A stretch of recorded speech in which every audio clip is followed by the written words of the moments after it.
Mi nombre es Esteban Valderrama, estoy junto a Javier Antúnez en el grupo para el desafío de aprendizaje de Administración General.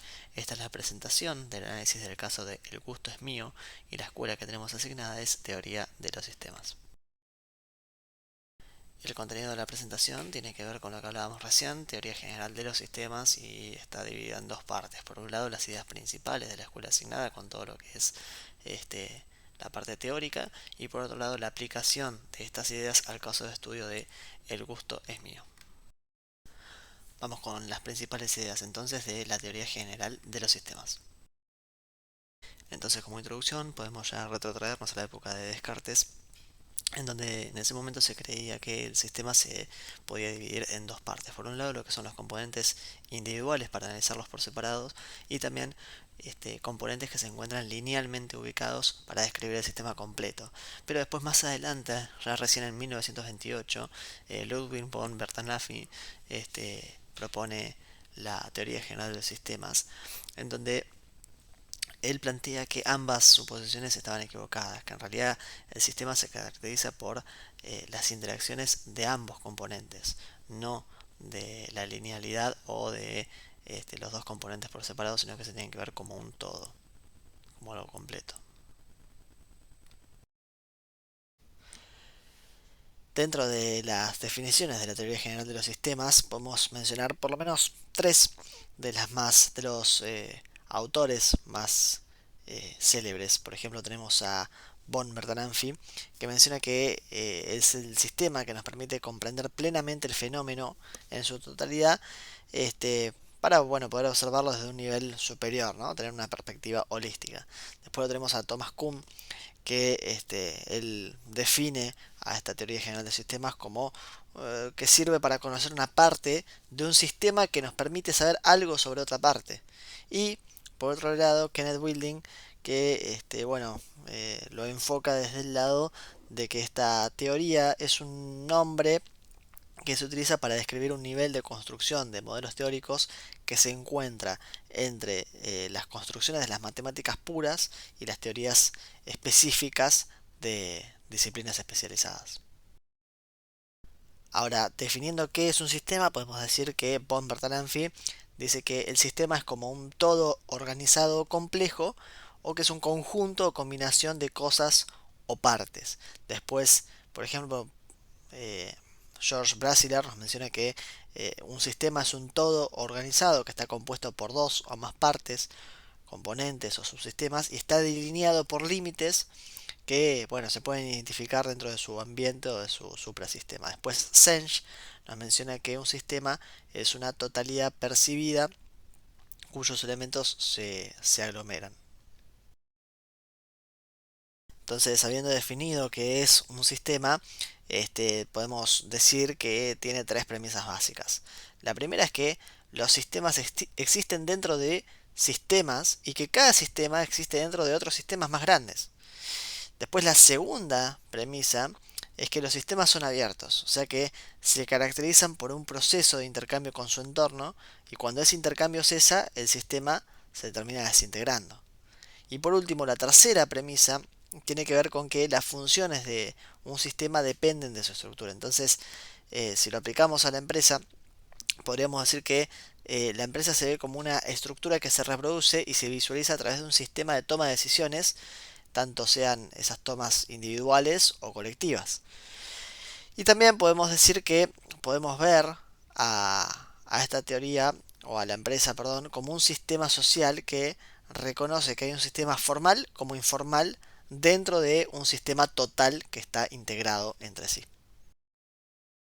También podemos mencionar algunos conceptos de sistemas. Tenemos al menos cuatro. El primero es el propósito, el segundo que podemos mencionar es la entropía, el tercero la homeostasis y el cuarto la equifinalidad. En cuanto a propósito, podemos decir que todos los sistemas tienen al menos un propósito. La entropía tiene que ver con la tendencia de los sistemas a desgastarse, a desintegrarse. Y si aumenta la información, en lugar de desgastarse, al contrario, se va a fortalecer, ¿no? Porque la idea es que con el aumento de la información, esta entropía disminuya.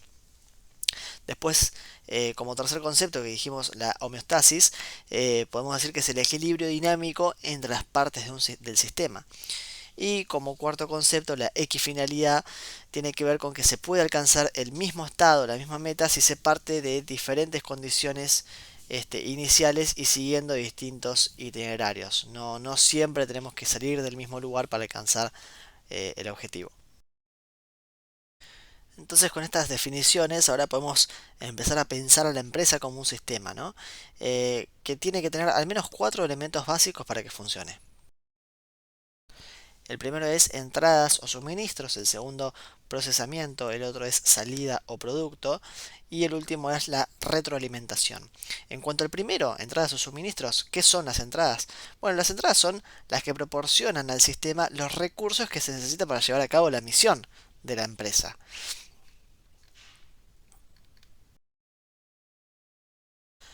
Ahora, el procesamiento, que es el segundo elemento, tiene que ver en simples palabras con transformar esos datos de entrada que vimos recién, desde su organización hasta su transformación para lograr el objetivo determinado. Entonces ahí la toma de decisiones, la unidad de control es clave. El siguiente elemento, la salida o el producto. Bueno, ¿qué vendo? ¿Qué produzco? Bueno, ese es el resultado del proceso, es decir, lo que produzco. Y por último, la retroalimentación, que viene a ser la respuesta de los sistemas o la reacción del medio ambiente que, bueno, permite a la empresa estar a la altura de la adopción de esos productos.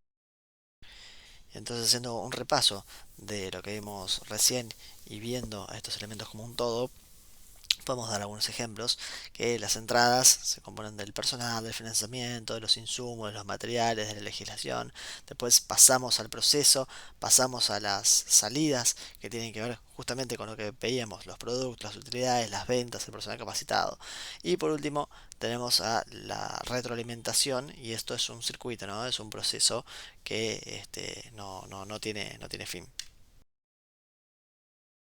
Y acá nos encontramos con el modelo de Cast y Rosenwick, que es un modelo que fue creado en 1973 por estos dos personajes que mencionamos recién y que enfoca a las organizaciones como sistemas abiertos. Entonces, se parte de la idea de que cada organización es un subsistema del sistema social que constituye su entorno, por eso lo que veíamos al principio, de que son sistemas abiertos. Y bueno, para estos dos creadores de este sistema, ellos mencionan que el entorno está fuera de los límites de una organización porque justamente es un sistema abierto y se puede dividir en entorno social o genérico y también en un entorno más específico que lo vamos a ver en la siguiente diapositiva.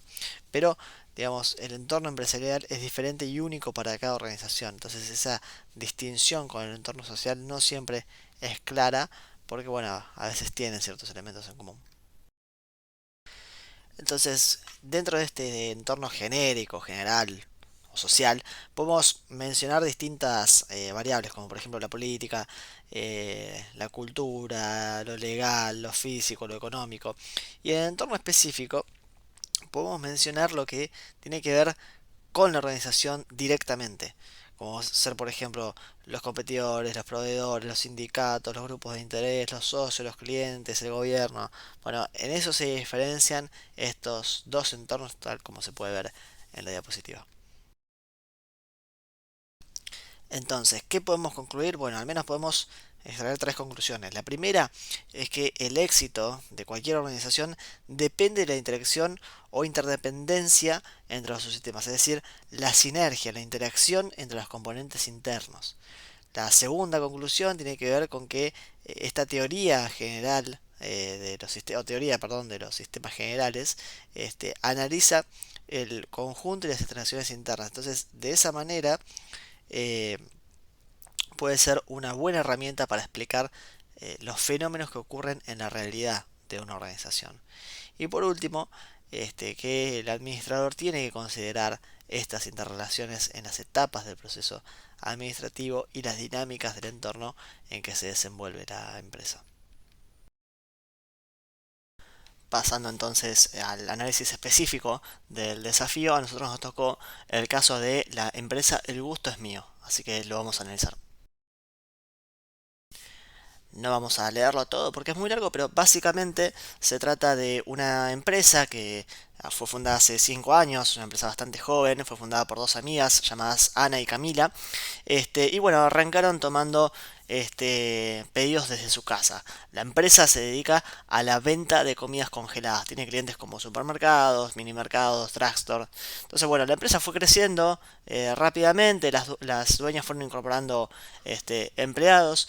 Y bueno, la realidad es que hoy son 8 empleados, 4 de ellos que son cocineros, después tienen 2 personas de confianza y después 2 personas que incorporaron en los últimos tiempos y se dedican a tareas generales. Pero la realidad es que nadie tiene una tarea definida, sino que todos hacen más o menos lo mismo, se van arreglando en el momento, depende de quién llegue, bueno, no tienen una organización muy definida de las tareas. Eh, y de hecho hasta Ana y Camila están presentes y hacen parte de las cosas que hacen también los empleados. Esta falta de designación de tareas, esta falta de roles claros dentro de la empresa ha traído una problemática, ¿no? Y la realidad es que las ventas fueron en aumento, pero han empezado a recibir quejas por parte de los clientes y también por parte de sus mismos proveedores. Por ejemplo, hay proveedores que no han podido cobrar por falta de fondos, las cuentas corrientes también internamente no están conciliadas, arrastran diferencias desde hace años, tienen variaciones de calidad respecto a sus productos, eso ya más relacionado con los clientes. Los pedidos, hay pedidos que llegan mezclados, que llegan tarde. Bueno, se les han cortado el servicio por olvidos en el vencimiento de los pagos, digamos, han tenido problemas internamente y esto generó que las dueñas, bueno, se empiecen a sentir preocupadas por cómo se está desempeñando la organización. Entonces, ante esta situación, Ana y Camila, bueno, deciden hablar con sus empleados para entender o tratar de comprender por qué se dan todos estos problemas y todas estas quejas. Entonces, bueno, se encuentran con que en la cocina, al no haber un responsable a cargo, hay algunos inconvenientes con la comunicación interna de los empleados, con los avisos internos entre ellos. Y de hecho, se dan cuenta también de ciertas inconsistencias en las directrices de ellas mismas, ¿no? Porque los empleados mismos le comentaron que Ana les había pedido bajar los costos usando insumos más baratos para poder mantener precios, pero Camila había pedido lo contrario, mantener la calidad para no perder clientes. Entonces, claramente eso trajo también problemas con el grupo por no saber qué hacer, no tener una directiva clara. Entonces, ante este problema que tienen Ana y Camila, han decidido contratar el servicio de consultoría externa a nosotros.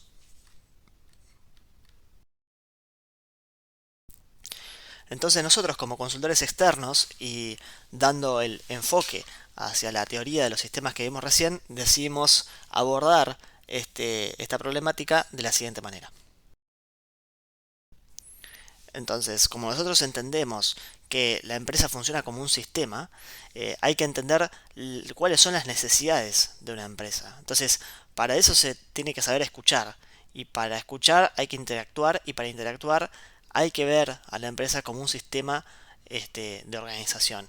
¿Y qué es un sistema de organización? Bueno, primero hay que entender que justamente una organización funciona como un sistema compuesto por distintas áreas que están unidas operativa y comercialmente. Entonces, si una no funciona, el resto tampoco funciona. Entonces, la organización deja de funcionar justamente como un sistema. Entonces los principales objetivos en los que decidimos abordar, siempre desde el enfoque de la teoría general de sistemas, fue primero con las entradas o suministros, ¿no? Que le proporcionan al sistema los recursos que se necesita para llevar a cabo la misión de la empresa. Por otro lado, el procesamiento, que consiste en transformar los datos de la entrada desde su organización hasta su transformación. Después la salida o el producto que viene a ser el resultado del proceso y por último la retroalimentación, ¿no? Entonces nosotros como consultores recomendamos implementar un paquete de 7 medidas para cumplir con estos 4 objetivos planteados. Entonces, siguiendo con esta lógica, tenemos el paso uno, ¿no? En esta primera etapa, nosotros como consultores tenemos que, en conjunto con el cliente, con Ana, con Camila en este caso, bueno, formar un plan, ¿no? Definir cuáles van a ser los objetivos de la empresa, plantear internamente cuál es la visión a largo plazo y centrarse en la misión que la empresa tiene como meta, que como ya sabemos es ser una de las principales empresas de ventas en productos congelados. Bueno, para llegar a eso hay que tener un plan. Por eso nosotros planteamos un sistema de organización basado en los principios generales de la teoría de los sistemas.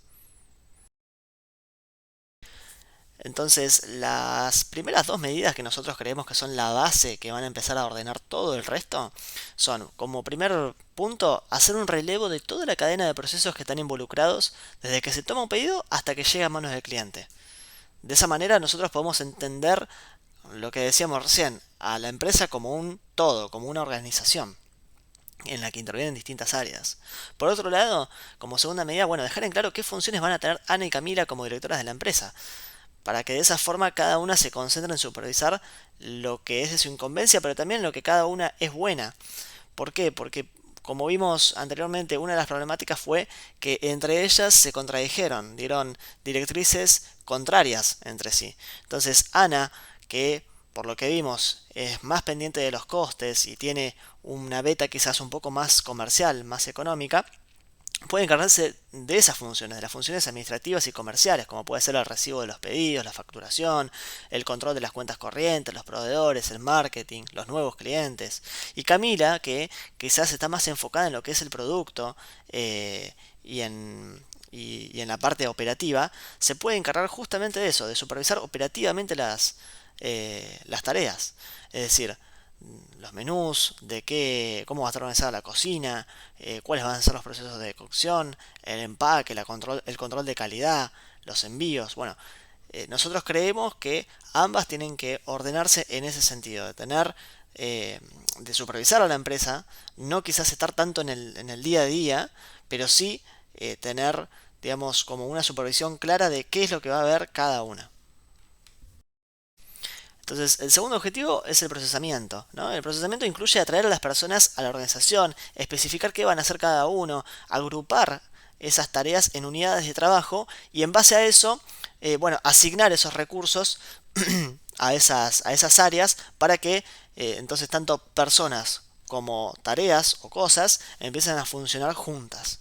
La idea cuál es también, evitar la entropía en la empresa, que hoy por hoy está latente y que surge por esta falta de información, falta de control, esta falta, digamos, de orden dentro de la organización.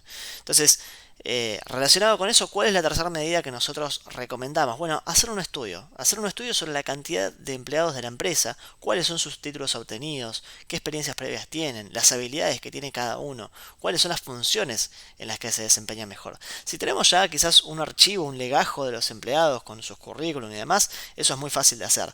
En caso de no tenerlo, como puede llegar a pasar por ser una empresa, digamos, joven, chica y que digamos que se maneja hasta cierto punto informalmente, es posible que no la tengan. Si la tienen, si no la tienen, bueno, recomendamos hacer un estudio para esto y ahora vamos a ver bien por qué. De esa forma podemos llegar a formar un organigrama con la estructura de la empresa, que hoy por hoy no la tenemos porque no tenemos estructura. Entonces, la idea es designar por lo menos 3 líderes o 3 supervisores. Es decir, uno de ellos podría quizás ser el cocinero con mayor experiencia y mejor desempeño, bueno, que se quede a cargo de los procesos de la cocina. Otra de las personas de confianza, bueno, que lidere una parte de los procesos administrativos, que puede estar orientada a las finanzas, ¿no? Facturación, cuentas corrientes, proveedores.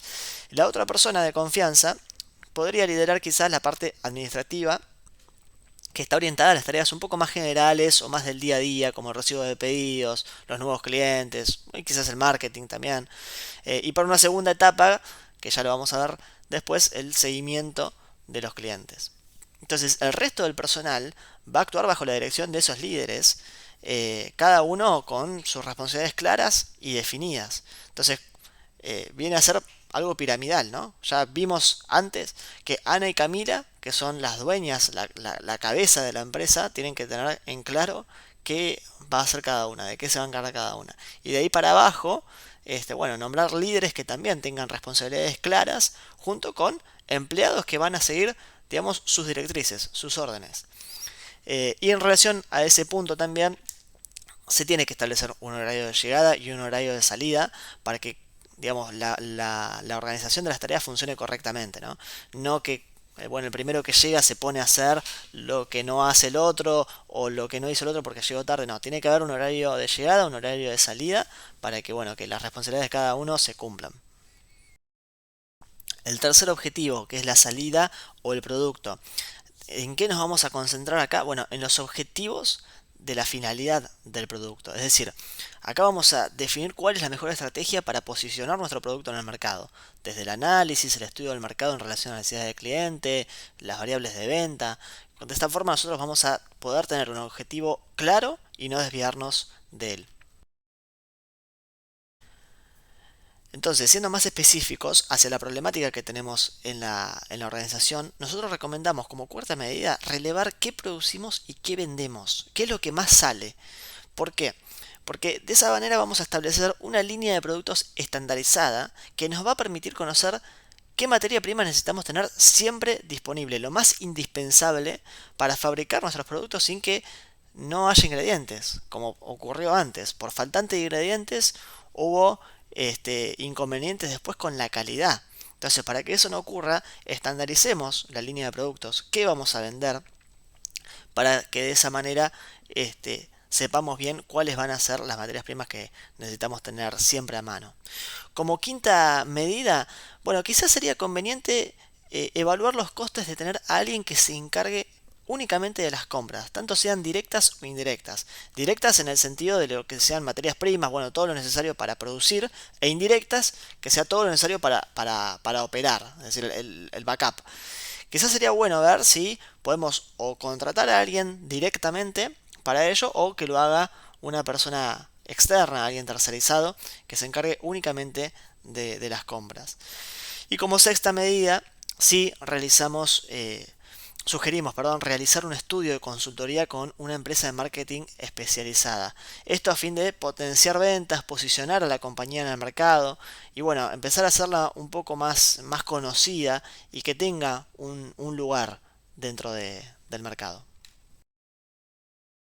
Entonces acá entramos en la última parte que es la retroalimentación. ¿En qué consiste la retroalimentación?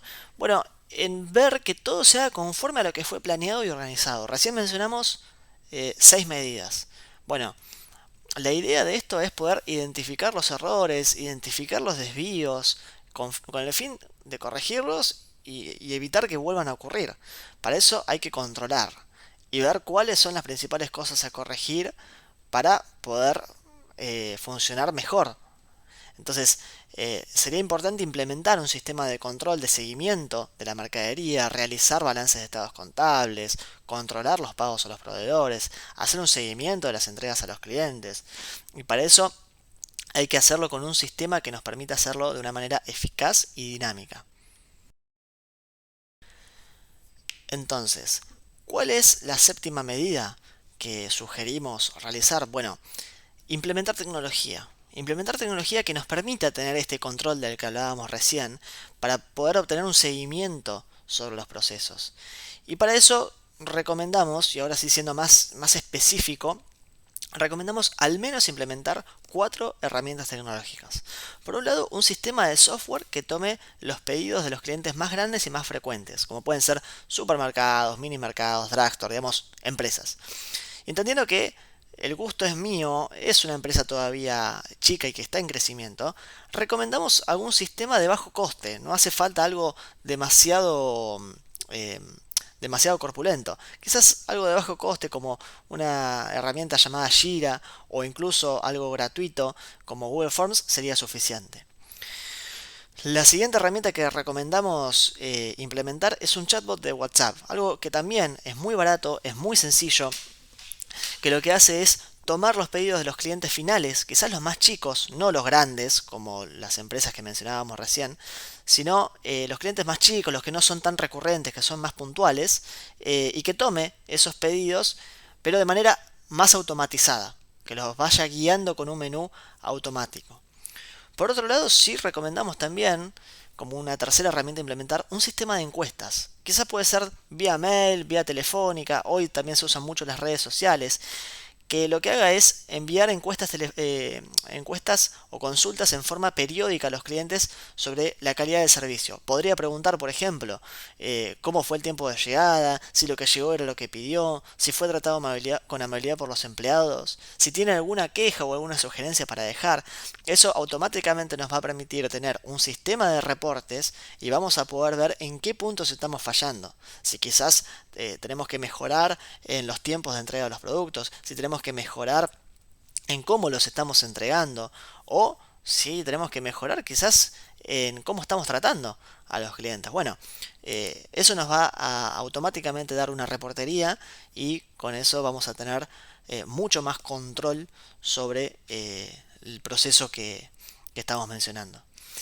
Después, como última herramienta, y también muy relacionada con el punto anterior, es contar con un sistema de reportes, pero de los líderes de cada área, que le dejen una vez a la semana, por lo menos, o quizá cada 15 días, pero que le dejen a las dueñas una vez por semana un reporte con el balance de lo que dejó la semana, los logros obtenidos, los inconvenientes sorteados. ¿Para qué? Para que no solamente Ana y Camila estén al tanto de lo que está ocurriendo, sino que también eso al mismo tiempo obligue a los líderes a estar bien al tanto de la problemática cotidiana que tienen sus propios empleados. Entonces, nosotros creemos que con estas 4 herramientas tecnológicas, la organización va a poder tener un mejor control sobre la respuesta al plan que implementamos y vamos a tener una clara retroalimentación. Entonces, para ir terminando un poco y haciendo una síntesis, un breve repaso, el objetivo principal de esta presentación fue mostrar la importancia de conformar un sistema en el que todas las partes formen un todo. Que ese es, digamos, el enfoque de la teoría general de los sistemas. Que cada área, cada integrante sea indispensable y se interrelacionen entre sí para que todo funcione mejor. Por eso, la idea es que los encargados de la empresa puedan tomar mejores decisiones y posicionarla hacia un mejor futuro con mayores capacidades competitivas. Por último, abajo les dejamos la bibliografía, los links, los enlaces de donde nosotros tomamos la información para realizar este trabajo. Y nos despedimos, agradeciéndoles por su atención, Esteban Valderrama y Javier Antúnez, con esta presentación del caso El gusto es mío. Muchas gracias.